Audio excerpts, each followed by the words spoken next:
அதை திறந்து பாரு. நான் என்ன சொன்னேன்னு புரியும். மேலே கையை வச்சுட்டான். அவன் தேடி பிடிச்சி போடணும்.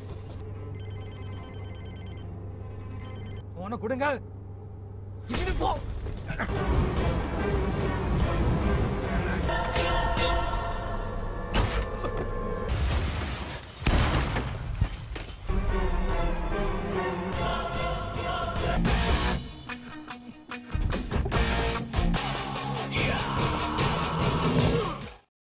Halo sahabat, Assalamualaikum. Apa kabar? Semoga sehat selalu dan senantiasa berbahagia. Terima kasih sudah subscribe dan selalu setia menyimak video-video SLMT TV. Semoga Tuhan Yang Maha Kuasa selalu memberikan rezeki yang berlimpah ruah dan juga berkah untuk sahabat-sahabat semua. SLMT TV kembali hadir menemani waktu bersantai sahabat dengan alur cerita film-film pilihan. Kali ini sebuah alur cerita dari film yang berjudul Tonga Vanam akan SLMT TV persembahkan.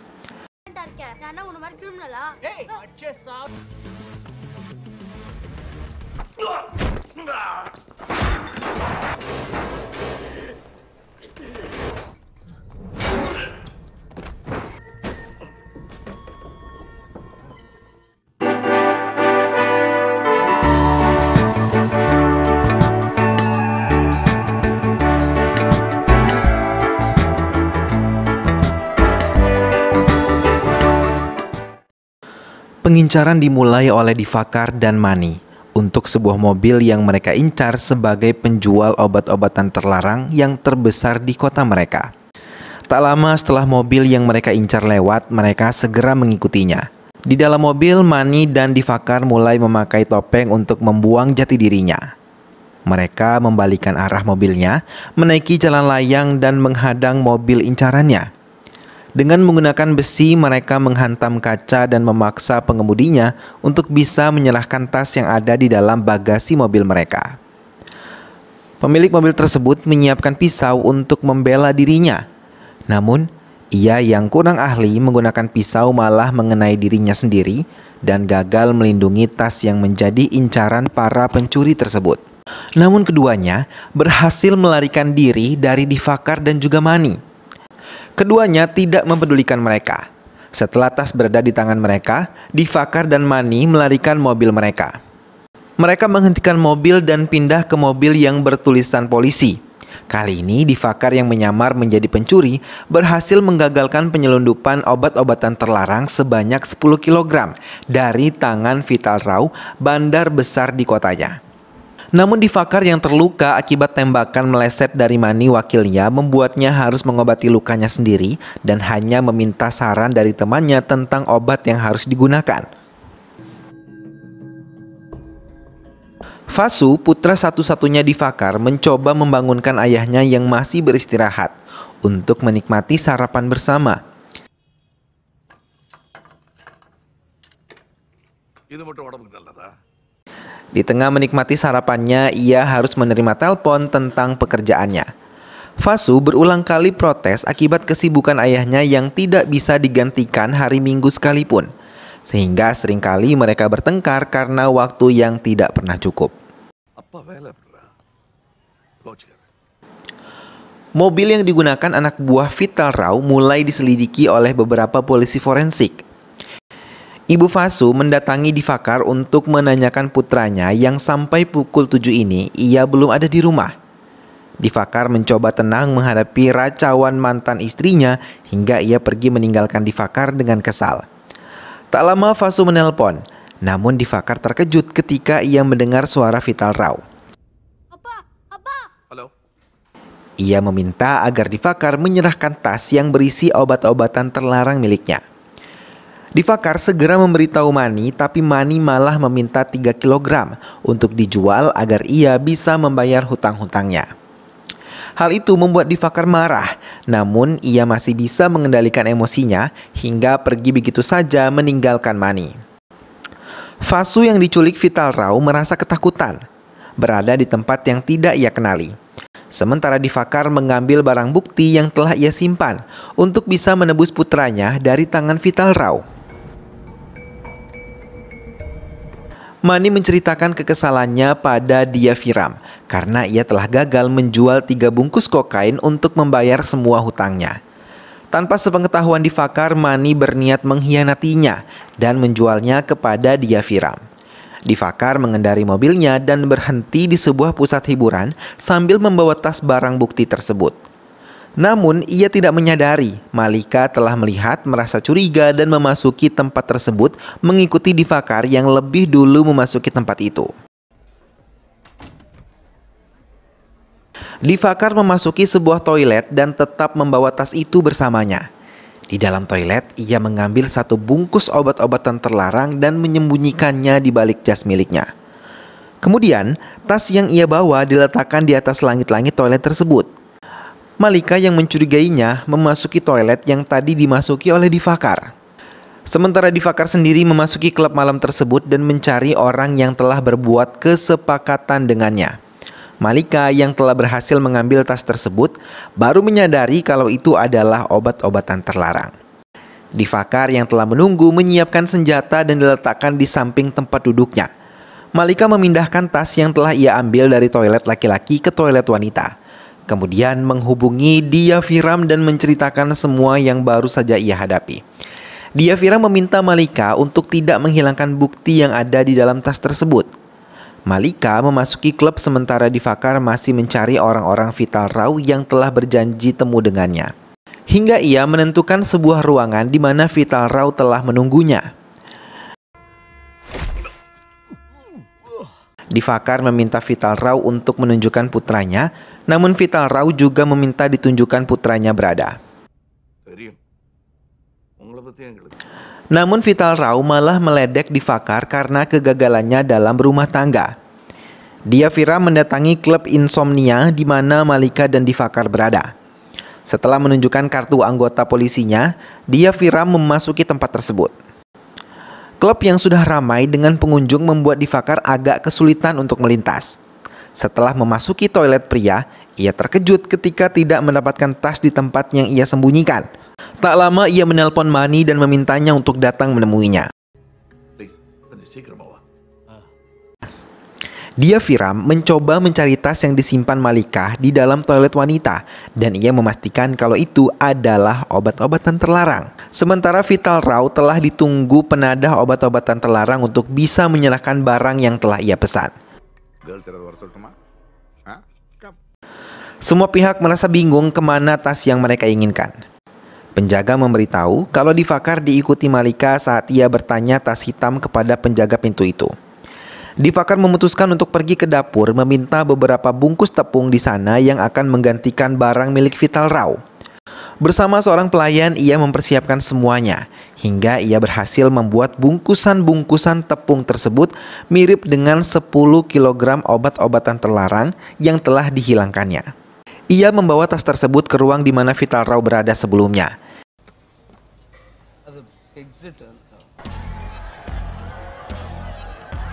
Ia memesan kepada pelayan agar membawakan 2 gelas minuman beralkohol ke ruangan Vital Rao dalam waktu 5 menit.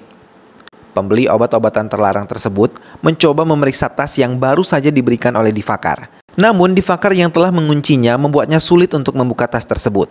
Dan saat ia mau menekan Difakar, ia merasa takut karena ia telah melihat seseorang mengetuk pintu dan hal itu membuatnya pergi membawa tas tersebut tanpa diperiksa kembali. Difakar meminta menjemputnya di tempat biliar untuk mendapatkan Vasu. Di dalam mobil Sayaban, pembeli tersebut kembali memeriksa tas tadi dan ia mengetahui telah ditipu. Dengan cepat, mereka kembali ke klub malam itu untuk menegur Vital Rao. Alike mencoba menghalangi langkah Difakar mendapatkan putranya bersama Diaviram. Difakar menghindari serangan mereka karena berpacu dengan Sayaban yang pasti tahu kalau ia telah menipunya. Dengan susah payah, ia menghindari mereka dengan bersatu dengan para pengunjung klub yang menari. Vital Rao terkejut ketika melihat Sayaban datang kembali ke ruangannya dari kamera pengawas. Saat pintu dibuka, Sayaban langsung menghajar Vital Rao. Sementara saat Difakar bersembunyi di toilet, ia berhasil menyelamatkan seorang wanita yang hampir saja dilecehkan oleh pria yang tidak bertanggung jawab. Vital Rao mengakui ia sama sekali tidak menyadari kalau ia juga telah ditipu oleh Difakar. Sayaban yang marah terus memukuli Vital Rao. Namun Vital Rao berhasil meyakinkan Sayaban dan tidak lagi memukulinya. Difakar yang telah sampai di tempat Fasu berhasil menemukan Fasu dengan selamat. Tak berapa lama, Vital Rao menelpon hingga kembali Difakar dikejar oleh anak buah Vital Rao. Jagan yang merupakan anak buah Vital Rao berhasil kembali mendapatkan Fasu dan membawanya masuk ke sebuah ruangan tersembunyi. Wanita yang telah diselamatkan oleh Difakar mencoba memberikan pertolongan pada Difakar yang telah terluka. Kini, Difakar melarikan diri bersama wanita itu kembali ke dapur untuk beristirahat.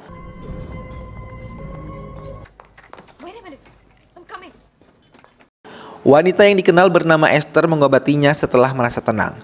Difakar meminta Esther untuk pergi dan ia tidak ingin Esther ikut terlibat dalam masalah yang tengah ia hadapi.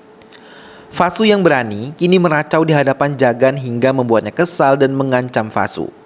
Difakar kini memasuki ruangan perjudian dan mencoba menenangkan diri di meja bar sambil mengawasi keadaan sekitarnya. Ia memperhatikan seseorang pelayan yang membawakan cemilan dan segelas susu soya. Ia menyadari kalau itu adalah pesanan Fasu. Dengan cepat ia mencoba mencari ruangan di mana Fasu disekap. Difakar hampir kecewa karena belum juga menemukan putranya. Ia juga harus menghindari kejaran Malika dan Diaviram yang terus mengincarnya. Fasu. Mani yang telah tiba di klub tersebut mencoba menghubungi Difakar. Sementara Malika yang telah melihat keberadaan Difakar mengikutinya sampai ke dapur. Difakar terpaksa menodongkan senjata ke leher Manika, tapi Manika yang sigap bisa melepaskannya dan melawan Difakar.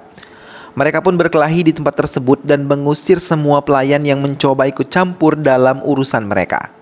Hingga akhirnya Difakar mampu melumpuhkan Malika dan mencoba mengajaknya berbicara. Ia menekan Malika untuk mengatakan di mana tas itu ia sembunyikan. Ia menekannya untuk tidak ikut campur dalam tugasnya karena ia terlibat dalam kasus rahasia. Hingga Difakar menjelaskan kalau ia harus menyelamatkan putranya. Namun Malika berulang kali mengatakan tidak tahu tentang keberadaan tas tersebut. Difakar benar-benar putus asa dan ia hanya bisa menangis. Hingga Malika akhirnya mengakui kalau ia menyimpannya dalam toilet wanita.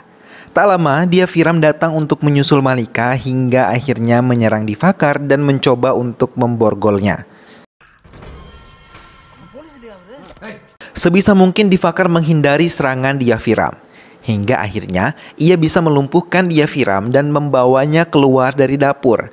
Saat Diaviram pingsan, ia mengambil kunci mobil dan tanda pengenalnya. Tak lama kemudian Fasu menelpon ayahnya. Mendengar suara Fasu putranya, Difakar mencoba menenangkannya dan ia berjanji akan menyelamatkannya karena Fasu adalah nyawa baginya. Luka di tubuh Difakar kembali memerah dan mau tidak mau ia harus menghadapi semua anak buah Vital Rao yang terus mengejarnya hingga ia berhasil keluar dari tempat itu dan menemui Mani yang telah menunggunya. Diaviram baru tersadar dari pingsannya dan mulai mencari kunci mobil yang telah hilang. Difakar dan Mani kini mencoba kembali masuk ke klub malam tersebut menggunakan jalan berbeda. Tapi mereka malah tertangkap basah hingga tembakan mengenai tubuh Mani. Di tengah ketidakberdayaan Mani, Difakar menemukan handphone milik Mani yang berisi pesan tentang pengkhianatan dirinya. Hal itu membuat Difakar membuat ide untuk memancing Sabayan keluar dari klub. Vital Rao merasa putus asa tidak juga menemukan Difakar. Diaviram yang telah berhasil menemukan Malika keluar dari dapur tersebut bersamaan dan mereka berencana untuk mencari Difakar kembali. Sayaban yang telah mendapatkan telepon dari anak buahnya kini berada di halaman belakang klub dan tertangkap oleh Difakar. Mereka memasuki ruangan Vital Rao tapi tanpa diduga Vital Rao malah menghabisi Sabayan dan salah satu anak buahnya berhasil menghantam Difakar hingga pingsan. Diaviram dan Malika menemukan anak buah Vital yang tewas tertembak dan Mani yang ada di bawah tangga. Keduanya bersiap dan mencari lagi di tempat lain keberadaan Difakar. Mani yang belum meninggal mencoba berbicara dengan Diaviram. Namun dengan liciknya, Diaviram malah membungkam mulut Mani hingga ia tewas kekurangan udara. Dan saat Malika mendekat, ia pura-pura menyesal karena terlambat datang menyelamatkan Mani. Difakar yang telah siuman kembali ditekan Vital Rao untuk mengatakan di mana obat-obatan terlarang yang ia sembunyikan. Diaviram mencoba mempengaruhi Malika kalau Divakar adalah mafia besar penjualan obat-obatan terlarang. அவனை வச்சு அவங்கள பிடிக்கிறது தான். Divakar yang telah tahu keberadaan tas Vital Rao mencoba mencarinya di toilet wanita, tapi di dalam toilet tersebut Vital Rao dihajar oleh Divakar hingga ia tidak sadarkan diri. Divakar menaiki saluran udara dari toilet wanita tadi. Ia menelusurinya dan mencoba mencari jalan keluar. Divakar mendekati Malika dan tanpa sepengetahuannya, ia memasukkan handphone milik Mani ke saku jaket milik Malika. Divakar melanjutkan kembali pencariannya untuk menyelamatkan putranya hingga ia berhasil memasuki ruangan di mana pelayan telah mengantar susu kedelai ke dalamnya. Divakar bersiap dan mulai melumpuhkan Jagan saat ia membuka pintu. Dengan cepat, ia membawa Vasu keluar dari tempat tersebut sambil melumpuhkan Magi pelayan wanita Vital Rao. Divakar terus melindungi Vasu dari serangan tembakan yang dilancarkan oleh Vital Rao yang telah sadar dari pingsannya. Divakar memasuki ruangan Vital Rao untuk beristirahat dan merasakan sakit di lukanya. Vasu mulai merasa khawatir melihat keadaan ayahnya. Ia sedikit menyesal pernah membantah semua perkataan ayahnya. Divakar memutuskan hubungan listrik di tempat itu dan menggunakan kesempatan itu untuk melarikan diri. Divakar yang mencuri mobil Diaviram berhasil menemukannya dan mulai mengendarainya. Namun tak lama, Vital Rao datang dan memeriksa mobil tersebut hingga ia menemukan tas miliknya. Vital Rao yang telah mendapatkan tasnya memeriksa isi di dalamnya dan saat ia yakin telah menemukan tas miliknya yang asli, ia malah dikejutkan oleh serangan anak buah Sabayan secara tiba-tiba. Dan tak lama kemudian Malika muncul siap dengan senjata di tangannya. Namun anak buah Sabayan harus tewas di tangan Diaviram. Kini Malika dan Diaviram harus menghadapi Vital Rao sementara Divakar sendiri melarikan mobilnya dan membawa kembali Vasu ke rumah dengan selamat. Namun, luka di tubuh Divakar membuatnya harus merasakan sakit yang luar biasa dan meminta putranya menelpon handphone Mani yang ia letakkan di saku jaket Malika. Saat Malika menerima telepon tersebut, ia mencoba menjelaskan semuanya dan memutuskan teleponnya begitu saja setelah mendapatkan perintah untuk memeriksa handphone tersebut.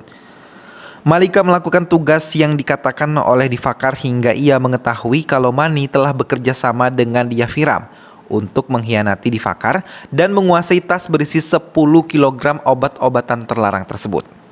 Namun Malika yang tidak bisa mengendalikan dirinya harus menerima pukulan dari Diaviram hingga tak sadarkan diri.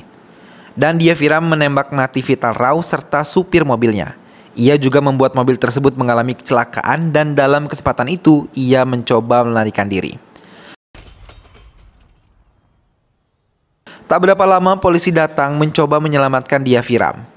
Tak lama Malika sadar dari pingsannya. Hal itu mengejutkan Diaviram terlebih saat ia mengatakan pada anggota polisi untuk menangkap Diaviram. Vasu yang berhasil diselamatkan diantarkan ke tempat ibunya. Tak berapa lama Vasu terkejut ketika melihat ayahnya pingsan.